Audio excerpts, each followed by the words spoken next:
fiscally responsible, financial geniuses, monetary magicians. These are things people say about drivers who switch their car insurance to Progressive and save hundreds. Because Progressive offers discounts for paying in full, owning a home, and more. Plus, you can count on their great customer service to help when you need it, so your dollar goes a long way. Visit progressive.com to see if you could save on car insurance.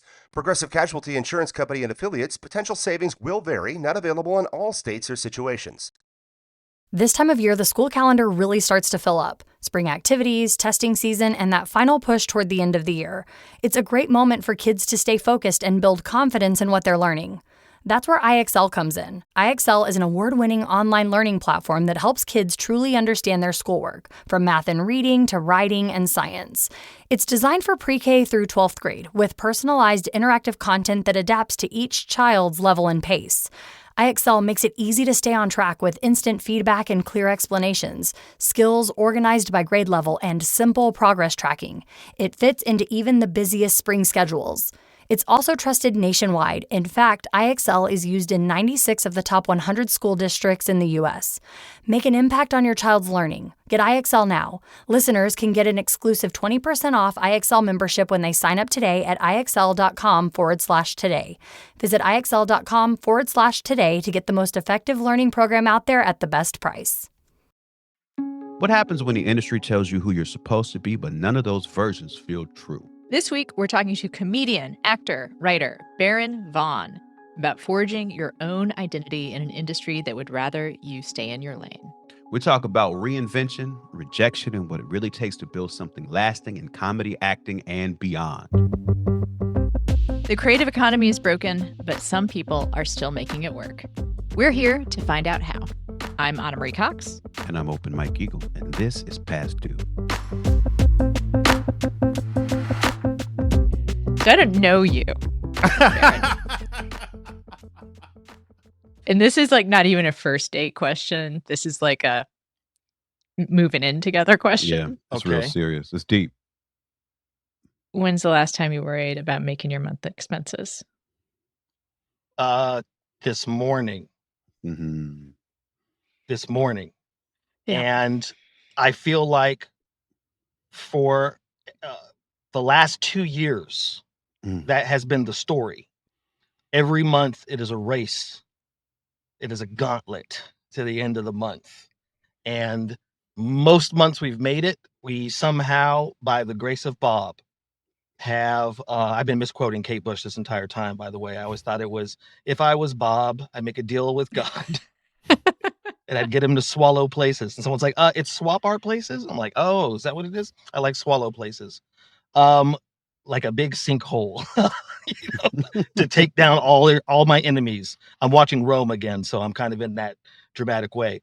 But yeah, every single month it has been kind of a gauntlet, and it is taking a toll in all of these different ways. I mean, it's my relationship with my wife, my relationship with my children. It's that trickle down effect in the way that Ronald Reagan should have meant it, where everybody kind of around you pays the price. I remember an old Mark Maron joke, actually, probably one of the first times I ever paid attention to who he was, which was way back in the 90s on a show that was probably, like Evening at Caroline's or Evening at the Improv or something, like one of those old school shows. And he used to have a joke about like people, the negativity and how it gets passed around. I can't remember exactly how it goes, but it's like, your boss is mean to you, and then you take that and you're driving and then you cut someone off, and then that person's like, well, what was that person's deal? And then that person goes home and then they yell at their partner, and it all ends up in the Middle East. That was sort of his joke, way back when. But just to say that, like, my worry, the stress, the constant questioning of almost every decision I've ever made. That's unfortunately tends to be the way I handle this. I don't go, okay, what's the problem at hand and how do I solve this? I go like, I've made nothing but mistakes, and now let me revisionist history everything I've ever done as the wrong choice to end up to this moment right now and today. And it doesn't, it's a mood that doesn't help my wife and I kind of relate to each other these days because both of us are hustling. Both of us are hustling every single month to make it. And we do as much as we can to, I'll say, hide it from the kids. She's a little bit more transparent and upfront about it than I am. But I also grew up, I don't want to say I grew up poorer than her, but like being poor was not something that was lost on me as a kid. Like I understood that we did not have a lot and Real, that real me, quick, yeah.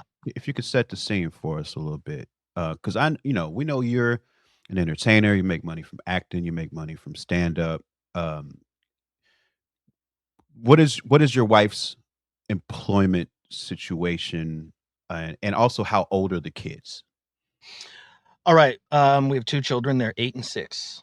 Hmm. They're in second and first grade, respectively. The 6-year-old is autistic on the spectrum, right? Which is also one of the reasons that I found out that the call is coming from inside my brain as well. Um, Mm, he is 6. He doesn't necessarily talk. He Mhm. kind of does a thing, I believe it's called echolalia, where he sort of repeats catchphrases. He repeats the things that you say. He's still in a diaper, right? mm, He still doesn't really use a fork or a spoon, or write with a pencil or a pen, right? There's a lot of things that we would need an occupational therapist to Mm. help him with, which is something that we do not have the money to afford. It's not something that the schools don't have the means of providing that, so it would be something that is fully out of pocket for us, and we can't Mm. necessarily afford that right now. So I always think about like, oh, I'm failing him, and then my wife goes, we're like a loving home, right? And I forget that, but it's like we do just accept him exactly as he is, and he feels happy and safe at home, and she reminds me that that actually does a lot. That goes a long way. That in and of itself, right? My wife is doing a bunch of freelance jobs. Okay. She's been working for uh, a tech company and then a sort of a company that is adjacent to electrician union stuff. They like help people in the IBU, the International Brotherhood of Electrical Workers, Hmm. sort of manage their money. Um, so it's an independent organization that works in concert with IBU. Um, and so she's kind of like doing those two different things. They're both like, 1099 jobs that she found on a website. I want to say it's called the Mom Project, which is it's a site for women, specifically for women who want to work from home, Mm. where you can kind of find jobs where you work from home, that are remote. Uh, and so she's been doing both of those jobs for the last couple of years. Neither of them really pay her enough, but both of them kind of add up to something that, with all of the different things that I'm cobbling together, we still get to barely make it, Mm. every single month. And and that's what, it's one of those things where we're like caught in this loop, I would say, mhm. loop of we're we can't think further than the month. Like Mm. Yeah. thinking about anything that's beyond the first is like lost on me. And I'm in a survival mode and I'm reverting in a lot of ways to what I was like in middle school or even earlier, in the sense of that, like I kind of that was the person who I was. So that's the last time I really was like in survival mode. Besides, I guess there was a period in my 20s as well.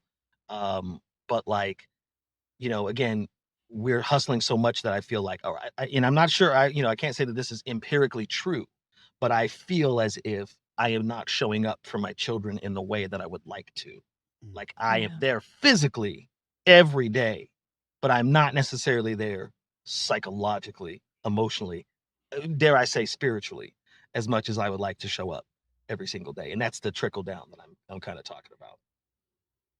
So this show does get therapeutic. I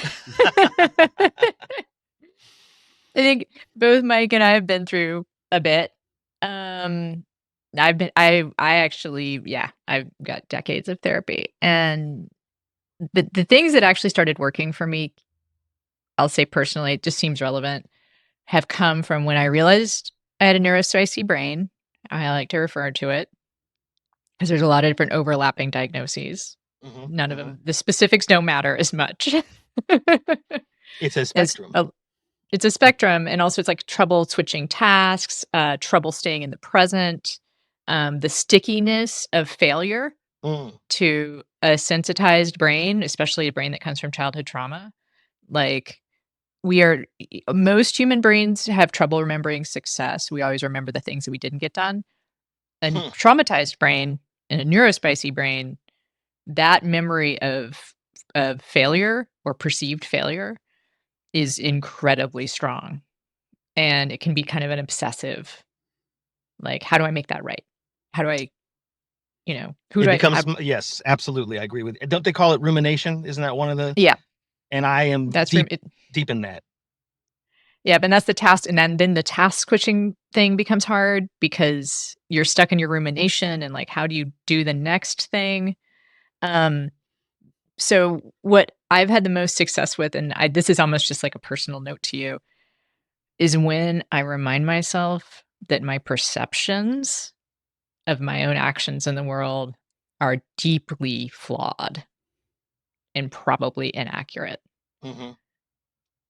Because, again, so speak for myself, like a thing that I do that sort of like put me in the place, like sometimes for some reason, it's when I'm in my kitchen, I get like really like my life, I failed, I made every bad decision. And then I have like 4 succulents in front of me in my kitchen sink. And I'm like, you know what? I've kept those succulents alive for 5 years. I like that. And then I'm like, and these animals in my house, I don't have kids, but like I've got 3 animals, got 2 cats and a dog. And I'm like, and I've kept them alive and happy for 5 years. And then, so I just want to encourage you to, I don't know your situation for sure, but I bet you have shown up in more ways than you realize. I bet you have shown up in 1,000 ways that you can't perceive because it comes naturally to you, because you have so much care for your loved ones. Well, thank you for that. I definitely, a lot of that resonates with me for sure. And I definitely know that as I said, I do spend I spend more time thinking about where I went wrong, what I failed at. And I definitely internalize those things, which I feel like is such an American thing, because that's part of our culture, is that we are what we do. I remember the first time I ever hung out in Europe, and the idea of asking somebody, what do you do, as the opening was like, we don't do that. We're more than our job here. And I was like, I don't know what that means, but I didn't understand how much indoctrination I had, I guess up until that moment, where it's just sort of like, yeah. And we are what we do. And if we are failing at it, or if we're not doing well, then we did something. It's because of our actions. And I do try to remind myself that, like, this is a phenomenon in the country. Like, it's not me personally. Like, a lot of people are going through this. There's something systemic, you could say, that's happening. You don't say. It's the capitalism. It's the capitalism. It's the capitalism. Like that. If we had a T-shirt, like, I feel like and it's supposed to do that. Like, we're supposed to feel insecure. We're supposed to like think that we need to do the next thing. We're supposed to ignore the things that we already have done. And I do think it's blindness. I think that the discounting of what we've accomplished serves the market. Like, even I think it's true that, generational trauma exists, and like we do, the trickle down or you're talking about exists. But at the same time, like, what you focus on magnifies. And if you can focus on the connections you have in the world, like, I think you see how to grow them. And including the connections that happen when you talk about this kind of systemic problem that is supposed to isolate us. Like, when you're ruminating, when I'm ruminating, Mike, I bet you ruminate. That is an isolating experience. Keeps you from seeing the systemic problem and the ways that perhaps community can help. I do consider Mike a close friend, Right. and I think that I actually make the decision to not contact Mike more than I make the decision to contact him. I Because I think believe that. sometimes I'm just like, I really would like to talk to somebody right now. I wonder what Mike's doing. He's probably in the middle of something. And then I just don't talk and I don't reach out. And I do that for, I would say, 10 different friends of mine that I consider close, where I see or I feel myself isolating or being like, oh, I don't want to bum them out. I don't want to bother them. They're probably going through it too. And also sometimes I feel like wanting to contact somebody in and of itself is what I want. But then I'm like, well, if I don't have a plan, if I don't have an agenda, if I don't have a thing to say, then do I really need to contact that person? Like, is talking to them, is that going to do it? And then I just kind of decide not to do anything, to take no action. The other side of that, though, that I've experienced with you is your intention and follow through and great nurturing of a community here in LA when we were doing the New Negroes, and how, that was a lot of you employing your connections uh, to grow a thing that became really big and important. So it's like you've always had that desire, right? And I saw it manifest, and knowing that you still have that's still a value of yours. um I'm curious if you've been able to establish any of that where you are now, since you're not in LA anymore, and you've sort of had to start over in that way, network wise. Yeah, it does kind of feel like I'm starting over in some ways, and I have some very controversial things to say about Atlanta. I don't know if they're controversial. It's just like it's a narrative that I feel like is my own, at least. But there are people here, who I've connected with. I want to specifically shout out my friend Vivian Bang, who is also somebody who came out here. I think she kind of grew up in Atlanta a little bit, but I met her in Los Angeles, and she came out here, and we kind of started a thing, a weekly gathering that we called the Jam, Okay. of people who just from all walks of art. We just come together to meet, and the point of it is to play. You know what I Mm. mean? Is to kind of get back to the non-industry, you know, uh, related parts of what it means to be an artist, How and long just have you been doing it? couple years now. Couple Okay. years. We've been meeting like most Saturdays at this movie theater here, um, called the Plaza. And a shout out to Chris Escobar, who's the owner of the Plaza Theater, who's also been somebody that I've gotten close with and become a friend. And of course, the great David Perdue, who, Shout out to um, David. yeah, who has been, a shoulder to lean on and a person to connect with, and just a really great guy. So there's people that I know here that I knew David before I got here, Right. and then Vivian I knew before, she wasn't here yet, but now she's here.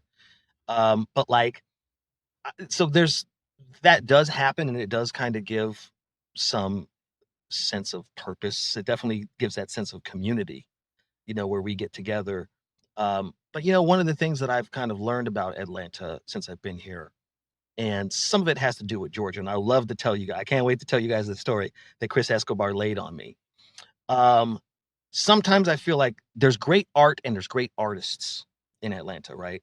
But I feel like a lot of them rise in spite of Atlanta, Mm. Mhm. meaning that there is no support system for artists, if you will. They support each other. People really, cut their teeth, build their from the ground up, like grassroots it into having some kind of success. But there's no I found out that Georgia is 50th in the country in terms of arts funding. Hmm. The literal bottom, right? And Chris Escobar is the one who told me this, and he's like, it's because they don't count Guam, then we would be Wow. 51st. And I was like, wow. And apparently it all comes down to a plane crash that happened in the 60s.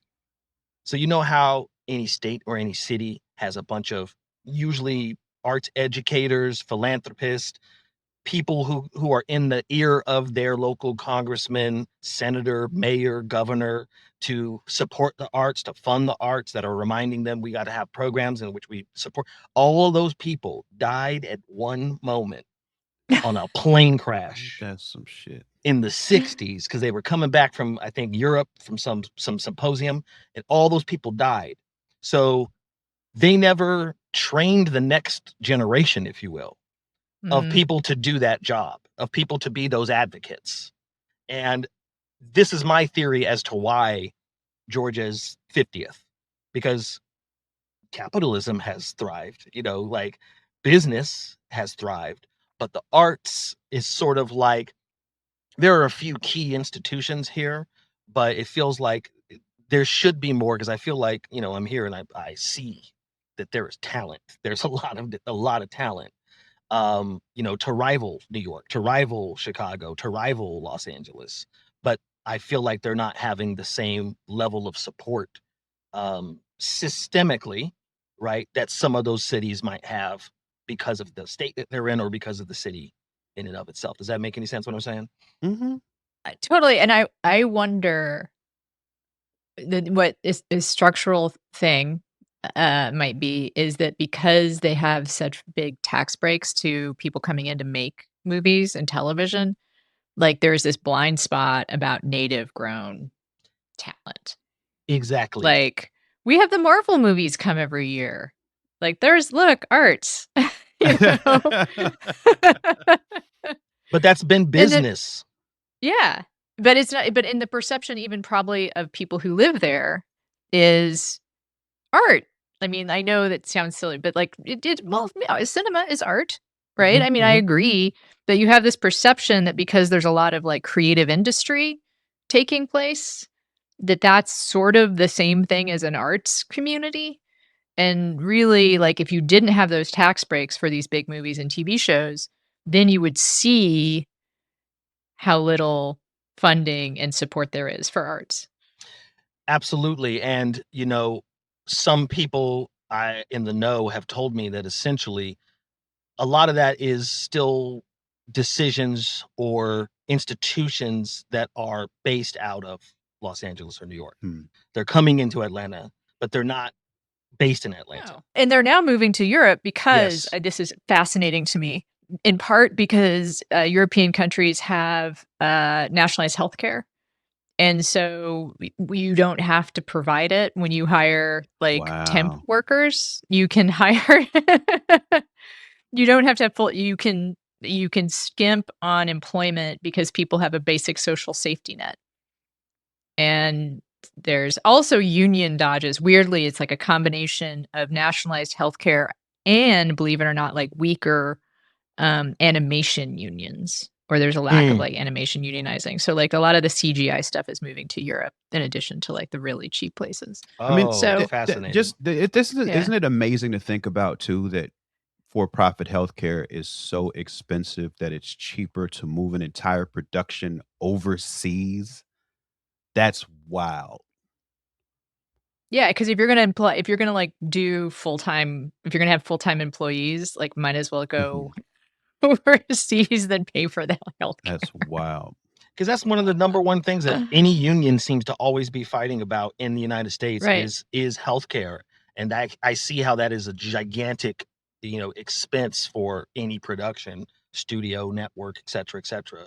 And so, yeah, they're taking advantage of the fact that these governments have that covered so that they can only see dollars and cents. Fun times. On the bonus edition of Past Due, we keep talking with Baron Vaughn about what it really means to evolve creatively, professionally, and personally. He opens up about the kind of growth that nothing prepares you for, and why surviving might be more meaningful than making it. Get access to this and every bonus episode at patreon.com/pastdue. This episode is brought to you by Factor. Cold days, big goals, absolutely zero interest in cooking? Factor makes healthy eating easy with fully prepared meals designed by dietitians and crafted by chefs. No planning, no grocery math, no what did I buy this ingredient for? I love that Factor has quality, functional ingredients, including lean proteins, colorful veggies, whole food ingredients, and healthy fats. And there's so much variety. Over 100 rotating meals every week, including the new Muscle Pro meals, if you're doing strength stuff. And they support your diet, whether it's high protein meals, Mediterranean, whole ingredients, healthy fats, or more. Plus, there are no refined sugars or artificial sweeteners. I've looked for something like this for a long time, and Factor really is the best. It's good food that tastes great and is ready in about 2 minutes, always fresh, never frozen, no prep, and no stress. Head to factormeals.com/pastdue50off. That's 50 off.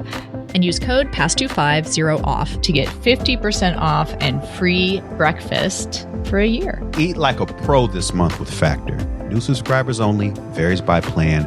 One free breakfast item per box for 1 year while subscription is active.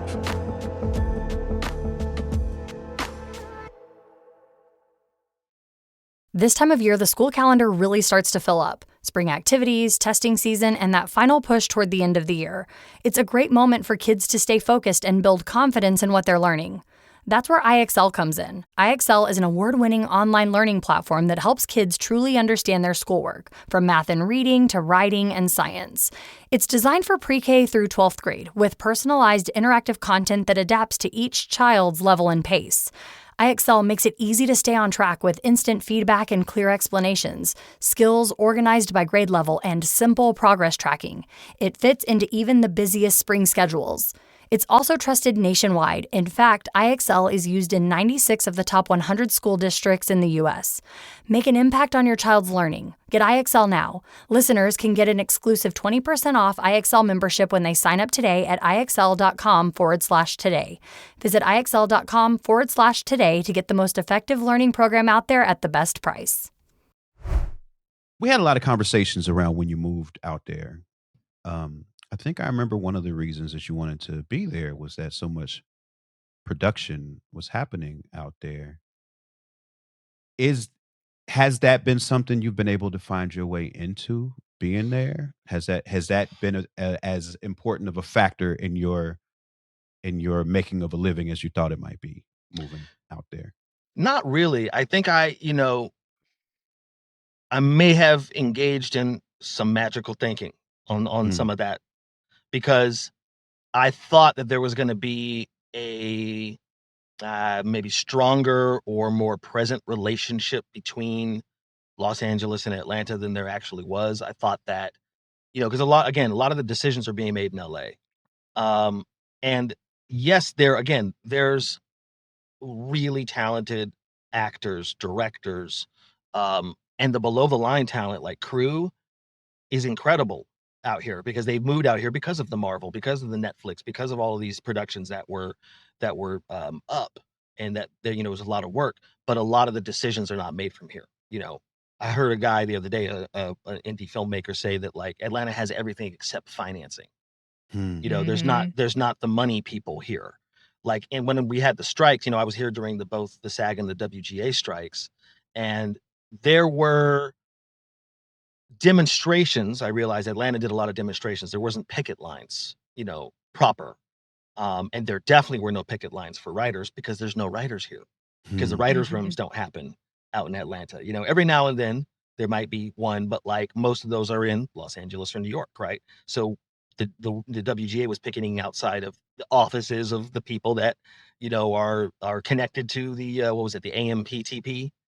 That was the coalition of producers that they were trying to negotiate with, but that wasn't happening out here. And it's just kind of indicative of, I guess I would say again, the financial decisions, the people who have the power to green light aren't here. Now, again, there is, I would say, a little bit, and again, I feel like I'm inaccurate in saying some of this because I haven't investigated as much as I feel like I could have, because I have met filmmakers out here, but I don't know, why, you know, trying to figure out how I'm trying to figure out how to say this, in the sense of like it doesn't feel like it is as cohesive if you will, of an independent film scene as I was expecting. Now, some of that has to do with, you know, a manager who I'll leave unnamed told me that he feels that, like, with those tax incentives that happen in Georgia, he feels like Los Angeles productions are laundering money, is the way that he literally put it. Wow. That they're laundering money through Georgia because the tax incentives, the savings, they don't go into the pockets of people who live in Georgia. It Right. goes back into No. the pockets of Yeah. people who live in California, right? And then another person who is I'll leave that person unnamed too, but someone who's done everything, written, production design, directed. But they were telling me that some states have a law on the books. For example, New Mexico, I think Illinois has this as well too, where if a production comes from LA, they have to partner with a local production company that is not on Mm. the books in Georgia. So the way that they told me is that every independent filmmaker had no support out here in Atlanta, and they either became UPMs or first ADs or moved to LA because Yeah. now they couldn't even afford any of the equipment. It was gone anyway because Netflix or Marvel was using it, and then also all the prices had got jacked up to Netflix Marvel prices. So it's like there's no cameras, there's no boom mics, you know, and if you want it, it's going to be 5 times as much as it was last year because, you know, Disney can pay for that. And so the way that this person told me is that that kind of ate the independent. The irony is that the production that was happening here ate the independent scene.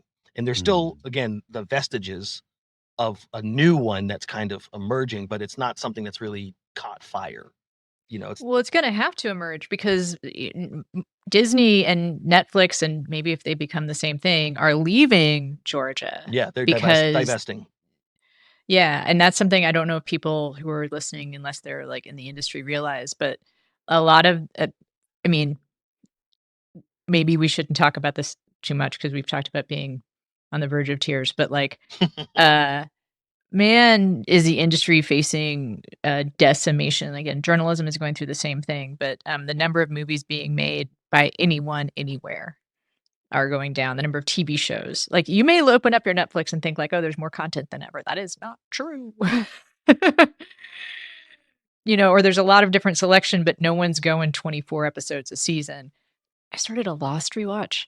Do you remember Lost had 24 Yeah. episodes every season? Yep. It's ridiculous to go back and try to go through that show in the way that you're used to going through a prestige television show now, and it's just episode after episode after episode. An enormous writer's room, like, and they also didn't hit, like, okay, just sidebar and Lost. First 2 episodes, pilot, perfect television. Mm. Like, just rewatch if you haven't seen them in a while. Just, like, everything is perfect about it. Like, it just character sketch, you know, mystery suggested, you know, all the different kind of plots, boom. But then it takes, like, 11 episodes to, like, really kinda sink into, like, what we now, like, see Mm. as, like, prime Lost, you know? And this actually does get us back, the sidebar gets us back, I feel like, to the kind of thing that's missing now is, like, the patience to have something become better than just good. Mm. Like, to have to make something and to be like, "You know what? This is good enough to put on the air. We like this. We believe in this talent." But we understand it's not gonna hit exactly right in the first 2, 3 episodes, or the first 2 or 3 iterations of it. Yeah, but for that to happen, you have to have people in charge that have taste Yeah. and know how to curate and go, you know what, we're going to support this. And it feels that we're in an environment where that's far and fewer in between. And it's like, again, it's about the numbers. It's like, did it perform the best it could have possibly performed, or not? And those, it's very, feels like very black and white. It's like sink or swim in a more intense, exaggerated way. I mean, Baron, I feel like I learned so many hard lessons about how this industry works when me and you were making our show at Comedy Central, and even Same. just thinking about the executives we worked with. These were not people that felt like they were able to make decisions about what things could be 2 or 3 years from then. It felt like there were people making decisions based on hoping they'd be able to keep their job for another quarter. Ha. Yeah. And so it does seem like more and more. And I'm also curious if you were to contrast the experience we had there, which very felt like we were in a situation where we had a product that meant a lot to us that our partners did not understand at all and didn't really fit in with how their business worked, and all of the different sort of conflicts that created. um how you compare that with other experiences you've had in the industry with networks and shows that you've been a part of? Mm. I mean, that was a very, I feel like, singular experience Mm, because it was something that we were doing that was a hybrid. You know what I mean? Like it was stand up, but there was music. And I feel like because it didn't neatly fit into an easily marketable box, it created a lot of confusion, Mm. and some of that has to do with, and I feel like at the time, like I was more confused as to why people didn't like, what that meant. And now I kind of look back and I go like, there's better ways I could have articulated X, Y, and Z or handled X, Y, and Z, right? So, but with other experiences, like I haven't had as many experiences that are like that. right. I Okay. mean, because in that particular experience, like, we were the creators of it. And so it's like we were the ones who were making at least, not that we were making decisions, but we were deciding what the vision of it was. We were Right. deciding like where we were supposed to go with it and what it was supposed to do. And that is the rarest of my experiences. Like most of the time I Mm, have been, an actor in a project where I'm not in charge of it creatively. Like the vision is not mine. I'm there to support someone else's vision. And that's a very different thing, like, and you get to participate in that to a certain extent. And even like something like Grace and Frankie, for example, like I probably could have participated more than I did. But I also didn't know that, you know, hmm. Mm. and there's not a lot of information, or because you get a job and it's just like, you appreciate having it, and you want Right. to you want to stay employed and you want to do a good job.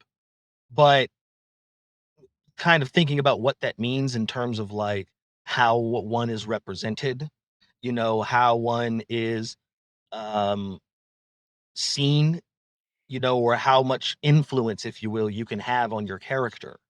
I think that I didn't take as much, take charge of that as much as I possibly could have. I felt like I am a guest, you know what I mean? I'm a guest in this house Well, and I have to act accordingly. and that gets back to generational trauma and structural inequalities and, Lord grant me the confidence of a mediocre white man, right? Ha, yeah. Like, do I belong in this room? And should I just be happy to be here? Like, if you feel like you belong in a room, if you see other people that look like you in a room, I think it gets easier to say, you know what, I have some ideas. Take up Or you know space. what, yeah, take up space. Thank you, Mick. It gets easier to be like, I have some ideas, or you know what, I don't really like how this is. There's some stuff about what we're doing here that I think we could change, and it would be beneficial to the character and the show. And like, I mean, I think of all the rooms that I've been in as even like, upper middle class white lady where, the industry is dominated by men. And I feel like if I say something, it's complaining, you Right, know? right, right. Yeah. If I don't push back on a joke, if I push back on a joke, then that I'm gonna be the spoil sport, I'm gonna be the fun police.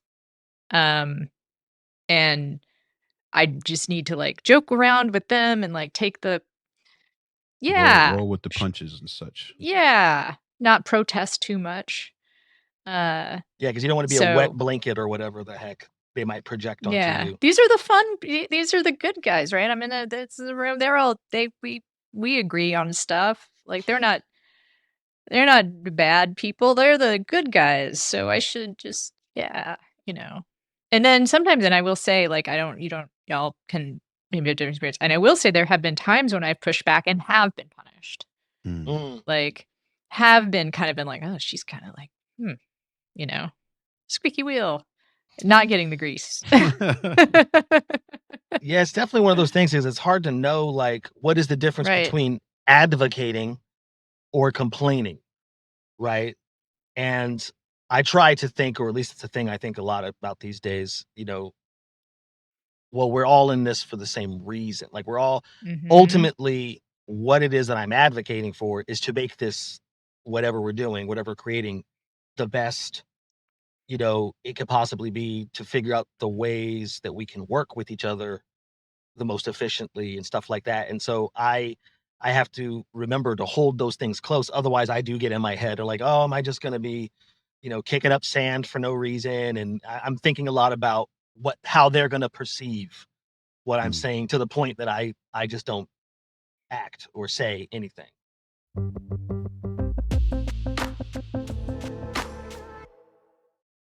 This time of year, the school calendar really starts to fill up. Spring activities, testing season, and that final push toward the end of the year. It's a great moment for kids to stay focused and build confidence in what they're learning. That's where IXL comes in. IXL is an award-winning online learning platform that helps kids truly understand their schoolwork, from math and reading to writing and science. It's designed for pre-K through 12th grade, with personalized interactive content that adapts to each child's level and pace. IXL makes it easy to stay on track with instant feedback and clear explanations, skills organized by grade level, and simple progress tracking. It fits into even the busiest spring schedules. It's also trusted nationwide. In fact, IXL is used in 96 of the top 100 school districts in the U.S. Make an impact on your child's learning. Get IXL now. Listeners can get an exclusive 20% off IXL membership when they sign up today at IXL.com/today. Visit IXL.com/today to get the most effective learning program out there at the best price. This time of year, the school calendar really starts to fill up. Spring activities, testing season, and that final push toward the end of the year. It's a great moment for kids to stay focused and build confidence in what they're learning.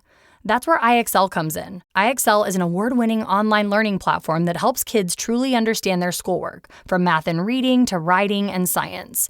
It's designed for pre-K through 12th grade, with personalized interactive content that adapts to each child's level and pace. IXL makes it easy to stay on track with instant feedback and clear explanations, skills organized by grade level, and simple progress tracking. It fits into even the busiest spring schedules. It's also trusted nationwide. In fact, IXL is used in 96 of the top 100 school districts in the U.S. Make an impact on your child's learning. Get IXL now. Listeners can get an exclusive 20% off IXL membership when they sign up today at IXL.com/today. Visit IXL.com/today to get the most effective learning program out there at the best price. You brought up Grace and Frankie a second ago. 7 seasons of a show. Unheard of these days, especially on Netflix. So I mean, just shout out for being able to be a part of something like that. It just seems like such a rare opportunity these days. I know you mentioned earlier that things have been tougher for you and the family in the past 2 years. Does that coincide with when Grace and Frankie ended? Is that when that started? Good question. I mean, a little bit. It coincides with, I would say, the end of the pandemic, Mm. because as things were winding down in 2022, as things were starting to open up, my wife and I, we were really waiting for vaccines for kids that were our kids' age, because they still hadn't approved like under fives Wow. yet, and it was on the verge. It was like, in a month or two, we're gonna have. So, because part of why we moved out of LA, and I'll tell you, because I've told you, Mike, the more rosy colored glass version, where I'm gonna go become a filmmaker. I'm established enough in Los Angeles that I don't have to live in it and stuff like that. But also, we were evicted. We were living in Mm. a place where the people who owned the home also probably are like, we have fallen on hard times. We need to sell this house. So we were, given an eviction notice, and we were talking about possibly moving to Atlanta, possibly moving to New York. We had a couple of different ideas about what we could do, but that exacerbated it, right? It Mm. was like, oh, we have to leave in 30 days, So, or I feel like they gave us like 2 months, and we're like, all right, well, we're gonna have to make some moves in a different way, and it kind of sped everything up. Um, but what was your original question again? Well, because you had said that things have been especially tough for the last 2 years, Mm. and I was curious around how that coincided with the ending of Grace and Frankie. Yeah, well, the last season of Grace and Frankie, because when the pandemic happened and everything shut down, um, they paid us. They paid us while we were shut down, us and the crew. They paid us as if we Like pay never had, as if you're in production. as if we were in production, Wow. as if Wow. we had Did never shut down. how rare was that? How I common was that? I actually don't know if it was common at all. I don't think a lot of productions did that, but they did for us. They kind of honored everyone's contract and paid us all as if we were still in production. Oh, Now, wow.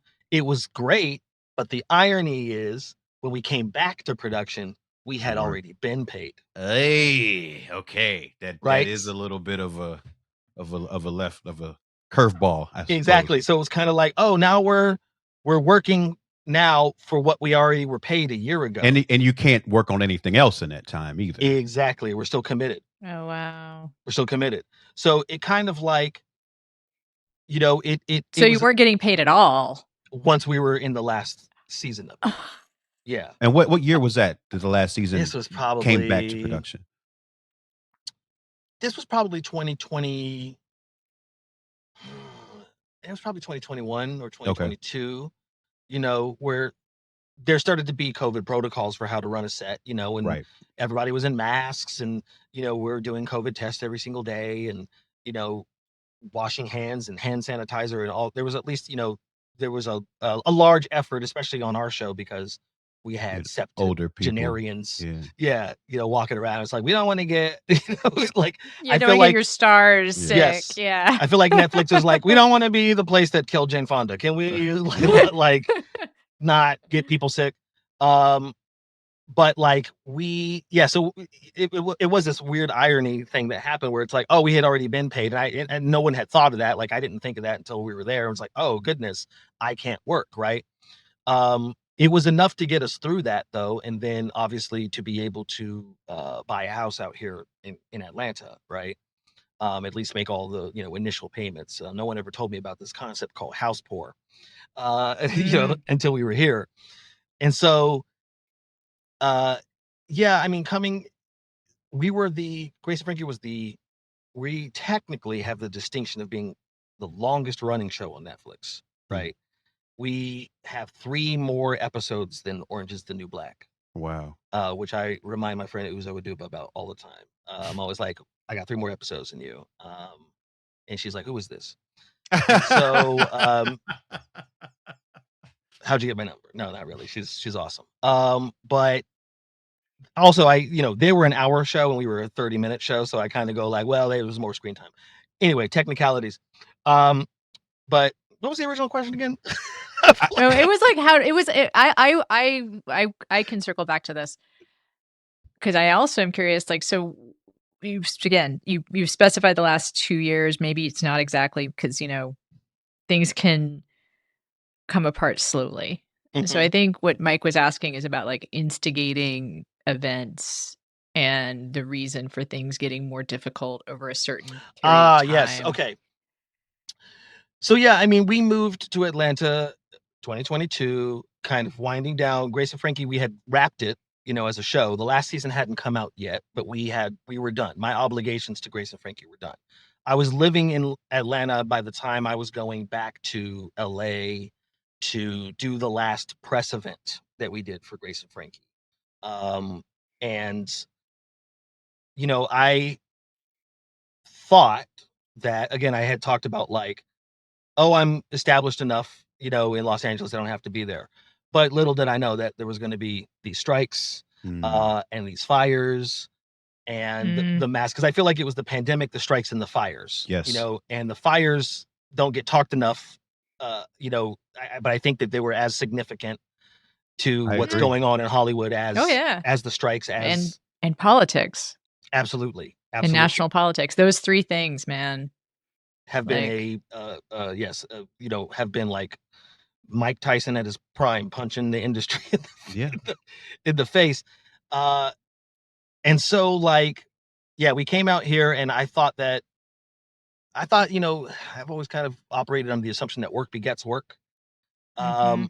But because of a lot of shutting down, and I was like, oh, most things are self-tape this anyway. So like, I don't even have to, be in LA. I can tape from, New York or Atlanta, and things were going okay that first year. There was still a lot of stuff that was happening, but essentially, like, as we've gotten further and further away from Grace and Frankie having existed, it's almost like it never happened. That's Mm. sometimes how I feel Mhm. about it, because there's been so much that has happened. There's so much content out there that things get lost. I get recognized almost every single week, from the show in some way or another. People, even when I'm on the road, and I don't work the road as much. So it's like, again, like, I still audition here and there, but there's been a lot of disruption at the agency that I was at. Mm. I, switched management. There's a lot of disruption at all the agencies, because there's people are leaving, people are pivoting. Agencies are downsizing too. Yeah. They're downsizing, they're getting acquired, you Mhm. know, and so there's a lot of disruption going on there. And then being in Atlanta, it's like Atlanta does have its own ecosystem. It does have its own industry, if you will. And I'm still getting to know how that operates. Um, and then, with the stand up has also kind of wound down a little bit, because of the great clipification. I like to call it the great clipification of stand up. And so I don't have, or at least I perceive not having, the social media following that seems to be required these days to even Mhm. be considered a comedian.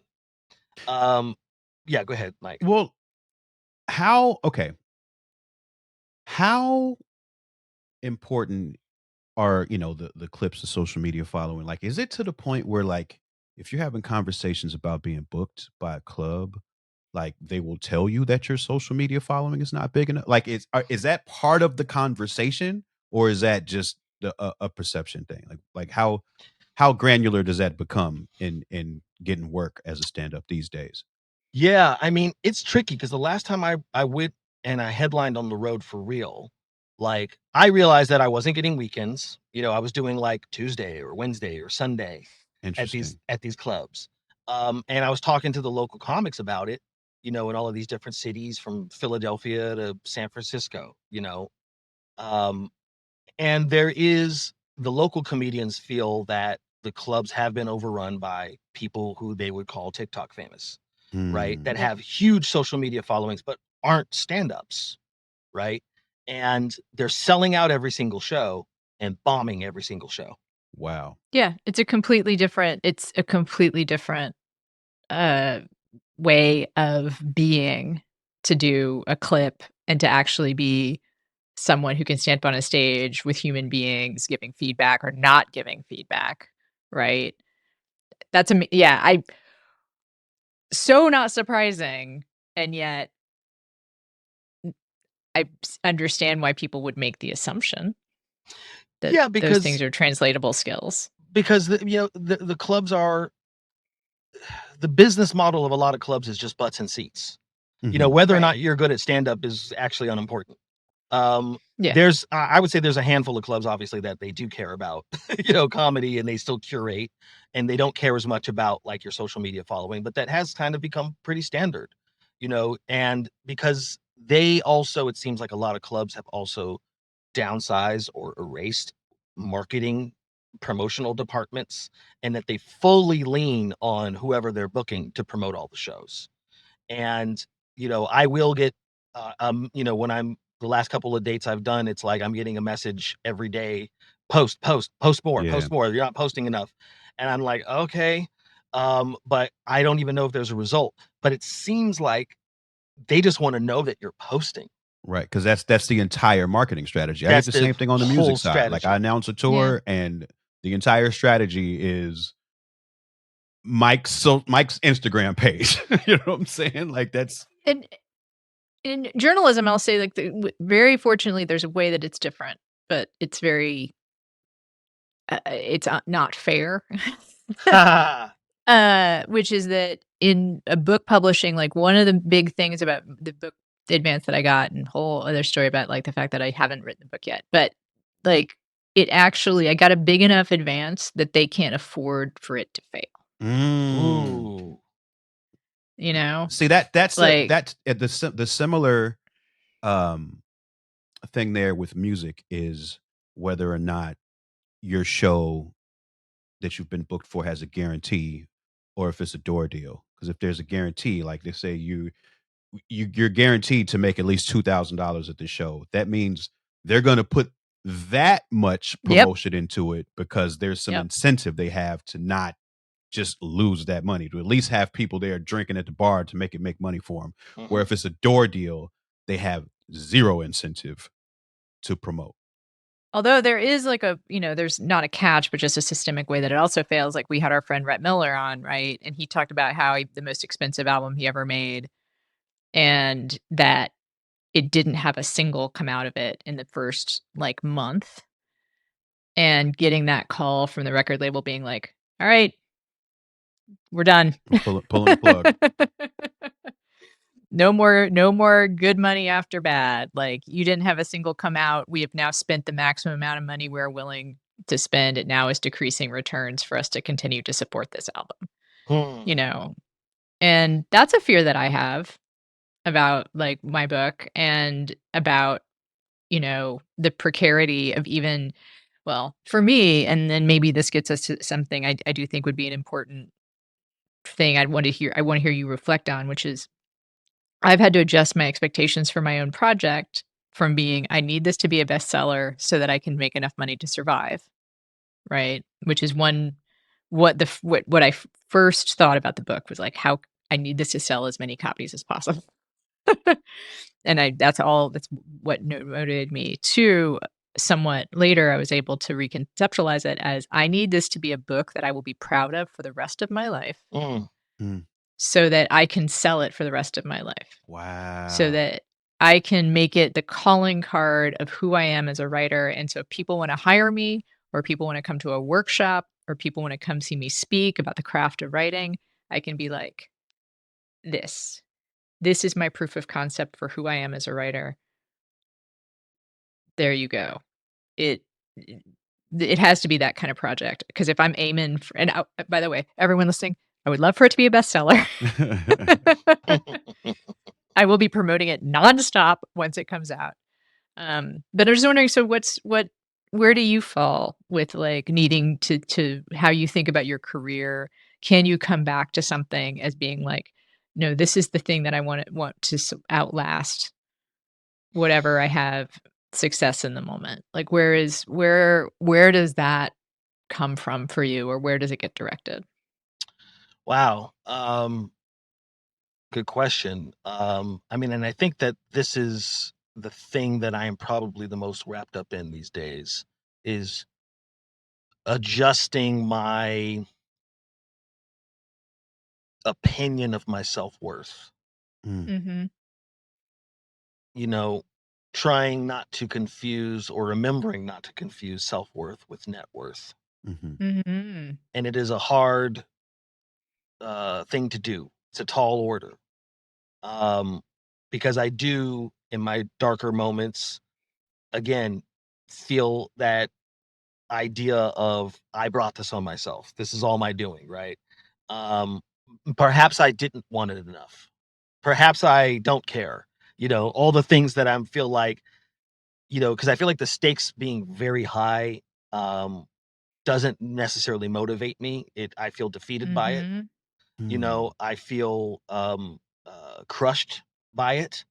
I feel this idea of I said to my wife yesterday, I wake up every day feeling like I failed you and I failed my children.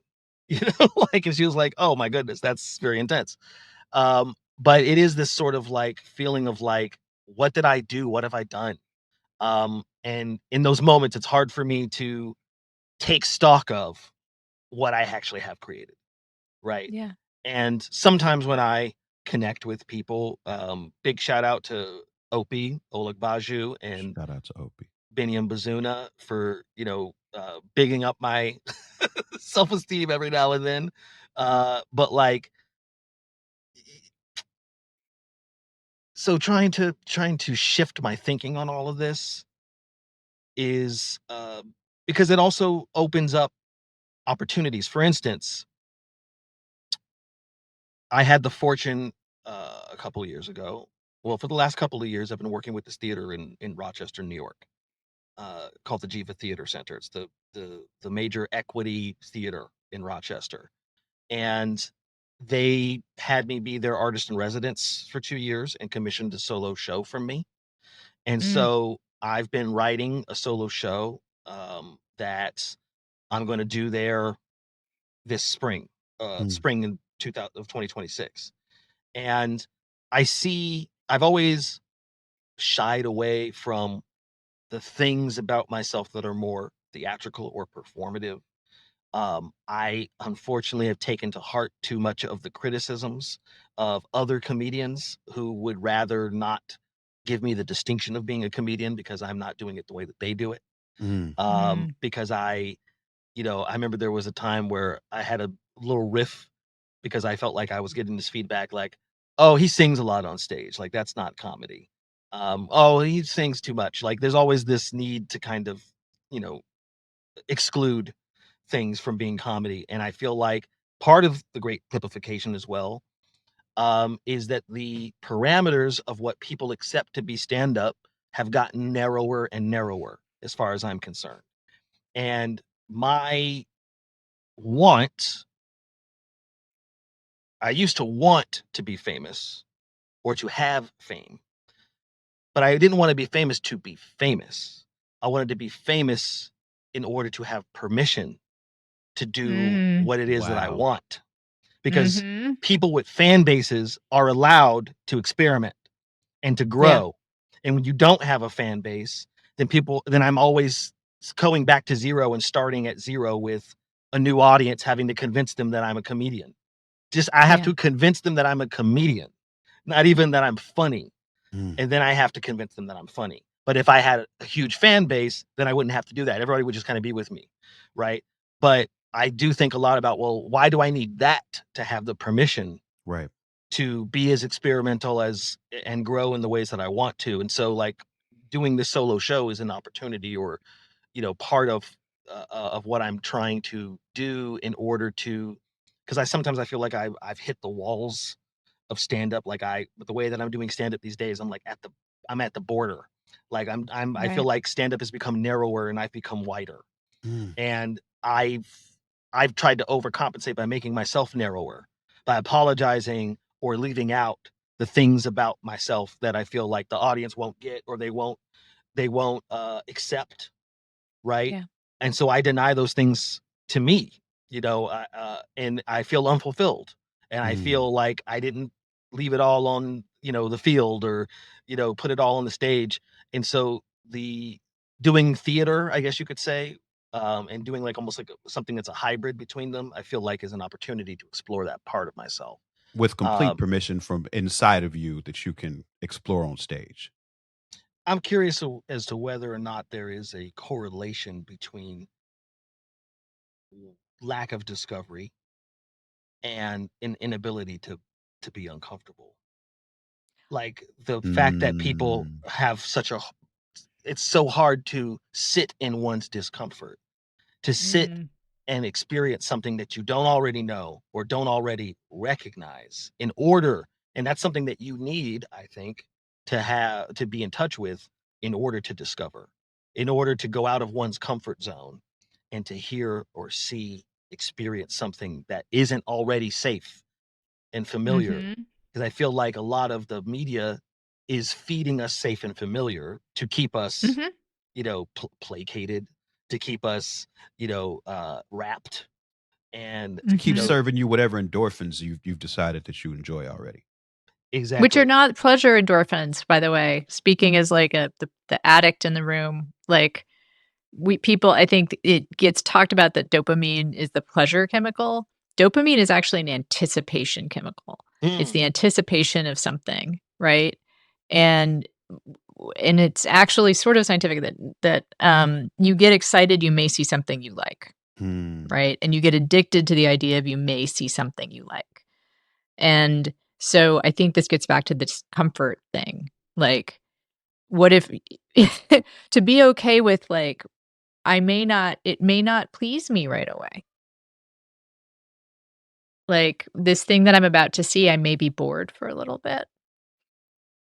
I may not know how to take it. I may not get it at first. I think it's so important. Yeah, because I think that's a tough thing in the media landscape these days, is to serve something that you feel like is too complex for people. Or just different, or Mhm. just like out of your own experience, and like to not get it for the first two, like imagine like a minute in today's media culture.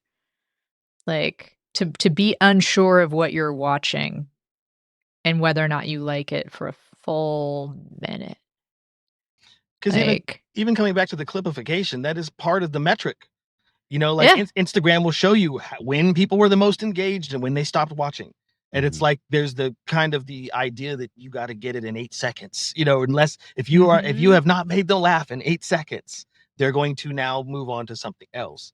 But then it means that everybody is trying to fit themselves into 8 seconds. And the human experience that, you know, we're all trying to learn about and to endeavor to express, I'm sorry to say, it takes a little longer than 8 seconds. It does. And yet, and this came up again like earlier. And yet, see, I think the hunger is there because you've got the 3-hour long podcasts where Mm. people just hang out. And like I think that there's more, I think there's something there, that there's a vein to mine that's getting missed, about a hunger for connection, a hunger for like an unfolding of pleasure. Like, and you see it every once in a while, like, I don't know, fucking Oppenheimer or something. Mhm. Like you see every once in a while the public like grab onto something that's not a sure thing. Although like with Oppenheimer, like it had just so much muscle behind it. Like it was, I guess we were kind of force fed it. But I don't know. Like But I didn't guess there's they a part of me that I don't know. I don't know. they didn't expect Oppenheimer to be Oppenheimer. I mean, I guess Christopher Nolan is sort of like, you know, I heard somebody say that about Ryan Coogler the other day. Like Ryan Coogler has now entered that echelon of Oh, okay, director. Sinner's an even better example. Sorry, Yeah. didn't interrupt. But Well, Sinner's an even better example. What to fucking make of Sinners, right? Like, Like on paper, right? It yeah, doesn't make any sense at all, you know. right, But yeah, you but go have Ryan this Coogler experience. is a celebrity. You know what I mean? right. Like he's become a brand, like Christopher Nolan, where you go, well, if Ryan Coogler did it, you know, there's only a few directors that have that now. It's like them, Jordan Peele, you know, Right. But like Spielberg. oh god, and like Nope is a good example too. But like the kind of filmmaking they're able to do because they're celebrities is a kind of filmmaking that other people should be allowed. Not exactly what they're doing, right? But they're doing highly distinctive, highly personal filmmaking. Nope should not be a huge hit. Like it is an experimental film, Hmm. right? Like one of my very favorite horror movies of all time, but like truly weird, you know? Like a very bizarre film and a very particular like African American experience of horror and of like media. Like and Sinners the same way. Um and so what Hollywood seems to have taken from those two things though is that Jordan Peele and Ryan Coogler are allowed to do those movies, but we're not going to experiment with letting other people take those kinds of big swings. Mm. Only they can take the big swings. Right, right. Which kind of comes back to, I guess, in a way, that idea that I was talking about, fame. I want to be able to take big swings. Yeah. I want to be able to Yeah. take big swings, but I also am realizing that I have let the big swing part of me atrophy. Mm. I have let it. Still there. I It's have still let it. there. I've Still hidden there. it under a layer of I I've believe in made the you. wrong decision. Okay, I'll take it. I'll take And it. I would assume this show that you're writing and you're gonna do in the spring is in itself a big swing. I'm certain of it. There's no way you're gonna go through that process and take a small swing. I do not believe that Yeah. that would be the case. I endorse. I think that you are swinging bigger than you realize. That sounds kind of gross, but like I didn't think that until you said it, but now I'm sorry. can't unsee it. I believe that there is, again, it's important to acknowledge that your own interpretation of how you are in the world is distorted because you're doing something super, super risky. Clearly, it's a one man. Did I hear you say it's one man show? Yeah, so it's a solo show. Yeah. Mike, what do you think? I Think that's a mean, big swing? I think it's a huge swing. And I also want to say this. Uh, I think that if we're talking about shifting your perception of yourself, and I'll say this as somebody who's worked very close to you for a long time, uh, you're a brilliant writer, a brilliant actor, an amazing comic. And I want you to think about things like this. I think that if you look at almost every quote unquote failure you've lived through career wise, at the root of all those things is something systemic. But if you were to look at everything you've accomplished in the positive, it's all shit you've absolutely earned. It's not systemic at all. It's you honing your talent and your skills and reaching out and grabbing an opportunity.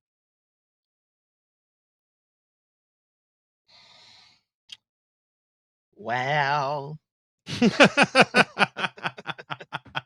I didn't say Testify. it. I Testify. Okay. I Let that land. Come on, wait. I'm will. going to give you you take a second. Take a second and let that land. Yeah, it'll land tomorrow. No, I am. I'm taking it in and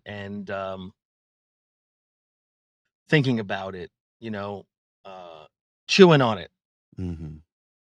And I will continue to chew on that as well as I transition into whatever the heck. The rest of the day has to offer. Yeah. Well, as a great friend of yours, and you've been a great friend to me, it's awesome to have you here. This is a podcast where um, we have plenty of goals, but one of them is to sort of show how creative people are navigating this economy. So it's very important for us to show our audience how to support you. So if there's anything that you'd like to plug, whether it be your social media, your future solo show, whatever it is, now is the time. Okay. Yes. Well, absolutely. I'm on Instagram. It's Sorry. Bar Von Black. It's been my handle for many years. BARVONBLAQ. I have to sing it as a jingle because people always get it wrong. I did join the talk of the tick. Oh, snap. I I tried. was just sorry, laughing because, like, yep, got to do it. Got to do Yep, it. Got to do it. got to do it. I'm Got to being. do the clipification, even though the clipification is the end of comedy. It is, and I'm experimenting with it. I'm trying it, because I was told I have to. Let me see. I can't remember what my TikTok profile name is. Oh, it's bv.tv333. That's what it is. Is it seriously that? bv.tv333. Amazing. bv.tv333. That's my You handle. should have just just named some like random numbers. So like, It's like it's a rhyme. I like it to be an earworm does a little rhyme. bit. It very This is rhymes. your rhyme. Obviously, my solo show, it's called Baron Vaughn Cycle Breaker. It's going to be at the Jiva Theater Center this spring, opening at the end of April and closing the beginning of June. My hope is to obviously do that show in other locations, other theater companies, so look out for Cycle Breaker at a theater or venue near you starting 2026. BaronVaughn.com for you know what? I could have said BaronVaughn.com. You can if you go to BaronVaughn.com, that'll take you to all those other things that I mentioned. Even BV.TV333. Actually, I don't think I have that up there. That sounds like an AOL address. I am teaching a stand-up comedy class out here in Atlanta. I've taught it for a couple of years now. I haven't done a lot of classes. It's been great because it makes me have to articulate what I think comedy is. And how to do it and what the point of it is. And it's actually another thing that has kind of been a salvation or a balm for me, just to be around some people who are just curious about what to do and to teach, I guess, to educate and to watch somebody kind of get it and blossom and get better is really fulfilling and rewarding. And so, yeah, I do that at the Onward Theater out here in Atlanta, and support them as well. And I think that's it. That's all I got to plug right now. Well, good. Thank you. Appreciate you being here, brother, and talk to you soon. Indeed. Thank you, guys.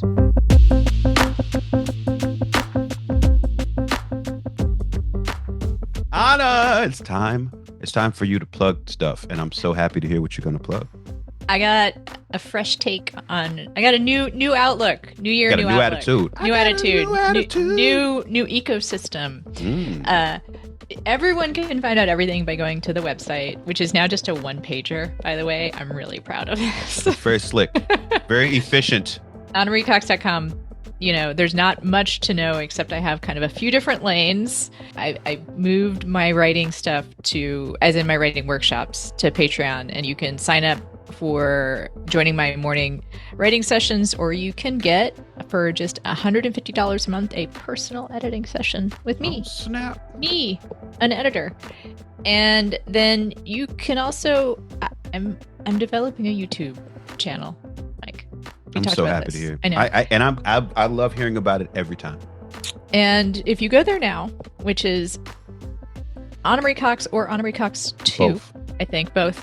If you go far back, you can get videos of me back when I was a short-haired elfin girl, talking about like the 2004 election.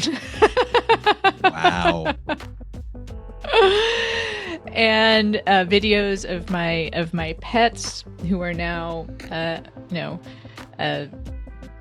what is the kind of corny thing people say? They've crossed the rainbow bridge. Oh, I don't know nothing about that. Cross the rainbow bridge. But there is now new content coming. The first of which is a video essay that's about editing. It's a kind of open letter to Olivia Nuzzi, who is a one-time friend of mine, and now I feel kind of vested in what's going on with her and her book. And I thought you were going to say bitter enemy, but okay. No. I actually have, I think, a lot of empathy for her, and I think she deserves a lot of the criticism she's getting. But Damn also, it, nuance. I know that people can probably expect nuance from the channel, which means I guess That's it probably won't grow much. No, there's more of an appetite for nuance than people give each other credit for. All right, and of course, I look forward to, we talked about you commissioning a video for me to explain something. I still don't know. I still don't know yet. Not yet. I am going to be so excited to hear what it is that you think I know about that you don't know about. I bet it's gonna have something to do with music, but we'll get to it. We'll get to it. Well, we'll see. It has to be something that took place between 1992 and about 2012. That's the sweet spot, especially the early part. Okay, I've got answers about indie rock. You want to know about Pavement? I do. All right. You want to know about Sugar? I do. All right. I love some Bob Mould. Give me the Bob Mould lore. Sober homie. Did I say homie? Is that good? Sober bro? Sober. Whatever you like. None Okay. of those. Homie is not an offensive term, I don't think. I just feel like when I say it and I enunciate it the way that I do, it either makes it more offensive or not offensive at all. Well, it's just, yeah. There's no. I hope there's no offense to be taken. It's okay Homie. for you to have homies. All right, I got a homie. It's my Bob Mould. Bob Mould's one of them. All right, and I got the website and on the socials and the other podcast, Space the Nation. And Mike, I feel like we could do each other's. You know what? Next episode, we're gonna do each other's plugs. That might be the scariest thing you've ever uttered to me on this podcast. Is I will be so frightened to get something wrong about your plugs. But I'll lay mine out one more time. I have a website too. It's MikeEagle.net, and it's got all the information about my music and about my upcoming tour dates, which are going to be in Canada and the EU and the UK and the United States. And it's got portals to all the places you can find me, like twitch.tv, YouTube, Instagram, Twitter. I just don't do Snapchat because I'm too old. I don't. Do you do Threads? I do Threads by a default. by default. Yeah, same, exactly. Same. So sometimes I'll get comments to something I posted there, and I'm like, oh, I should probably answer that, but usually I don't. Yeah, I look forward to the complete hollowing out of Facebook. That'll be like the end of an era and a very welcome one. They've made a lot of mistakes. Of course, maybe they're too big to fail. I don't know. Yeah. Anyway, eat the rich. Come back next week. Mike, as usual, take care of yourself and stay warm. I'll try, and you stay comfortable. Past Due is hosted by Anna Marie Cox and Open Mike Eagle. It's produced by Andrew Steven. You can find more at pastduepodcast.com. Help support the show by joining our Patreon at patreon.com/pastdue. You'll get bonus content, extended interviews, and more. As always, if you like what we're doing, another way to help is by subscribing, sharing the show, and leaving us a review. Thanks for listening.